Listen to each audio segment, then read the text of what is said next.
What's going on? This boy CJ Goodfella back with the Boxing Clinic once again today.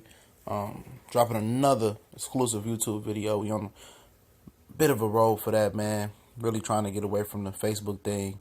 But we here, back. Like people was calling me racist for the Gennady Golovkin video. Well, really gonna love me on this one. I'm calling a spade a spade. Like I said, I'm consistent across the board. Now, people talking about Terence Crawford, I understand, like, people have knee-jerk reaction. And yesterday, I posted that, he's just too good for anybody at 140 pounds, And I'll stick by that. But people going overboard now saying that, he can beat Floyd Mayweather. Like, I heard that shit, like, a few times today. I'm like, dog, these people is just, like, wow, like, maybe it's just me, I heard people say he can beat Spence, he can beat Thurman, he can beat Pacquiao, he can beat the world, he can beat Jesus. But maybe it's just me, man. I just hold fighters to, I have a standard that I hold fighters to. And, Crawford has 2 gold medal winners on his resume. I know they both was like 5'2" or whatever, but, I give him credit for that. I do give him credit for that. Let me go ahead and say that. But outside of that, I don't see anything impressive about his resume as Gennady Golovkin. Even though he is Golovkin is 6 years his senior, which I find that to be like absurd for you to be 35 years old and you never had a pick'em fight. It never been a fight where it was 50-50. And Terence Crawford is approaching 30. He's 29.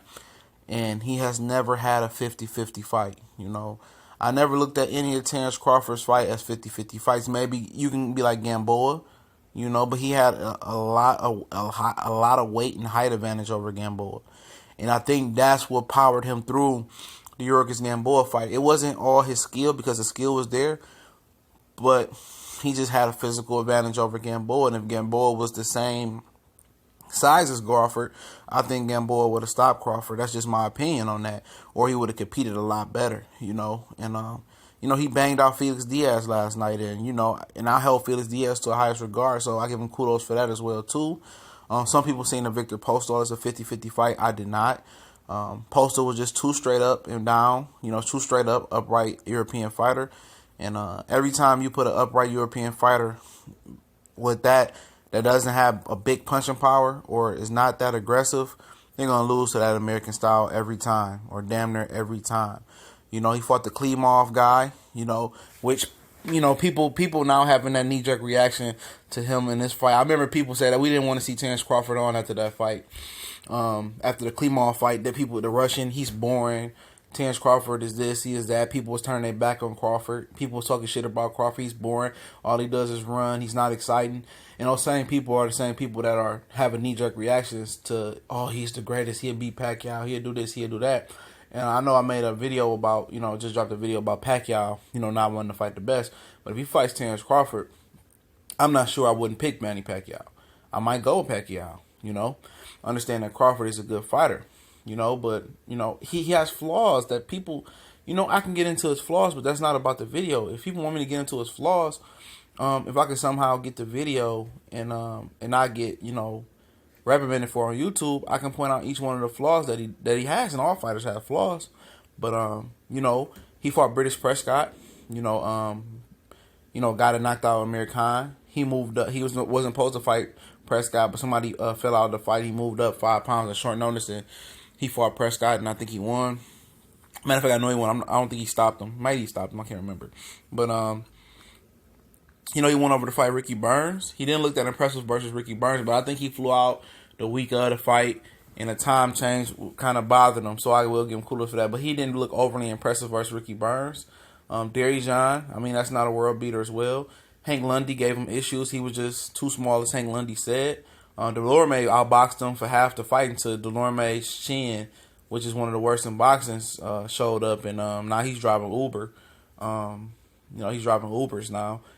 That showed up, but he was giving Crawford all he wanted and more. But, Delorme is a talented fighter. He just don't have a fucking chin.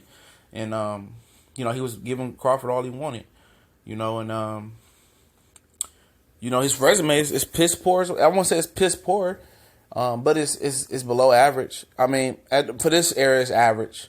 Probably for any era, it's average. But it's just the amount of praise that he's getting is not matching, the resume, in my opinion, on this one. 147. I've been saying it for a while now. That's gonna be the telltale for Crawford's greatness and how great he truly can be. It's not a cakewalk to beat Keith Thurman. I don't know why people was acting like that. It's not a cakewalk to beat the Kell Brook Earl Spence winner. It's not a cakewalk to beat Sean Porter. It's not a cakewalk to beat Pacquiao. That's not a cakewalk for him to beat Pacquiao. Everybody, as much as Floyd made it look easy, and as much as Marquez made it look easy at times with they fucking 18,000 fights, you have to be a special fighter to be able to be in there and it look easy versus a special fighter in Pacquiao. Does he have those qualities to be a great counterpuncher like Mayweather and Marquez? Yes, but he's not the defensive fighter Mayweather is. That's one of his gaping flaws. He's not the great counterpuncher and patient fighter that Marquez is. And Marquez is not the fighter that Crawford is. But does he have those special qualities to be special? And we won't know that until he has a 50-50 fight or a fight that he's the underdog is not supposed to win. But we gone.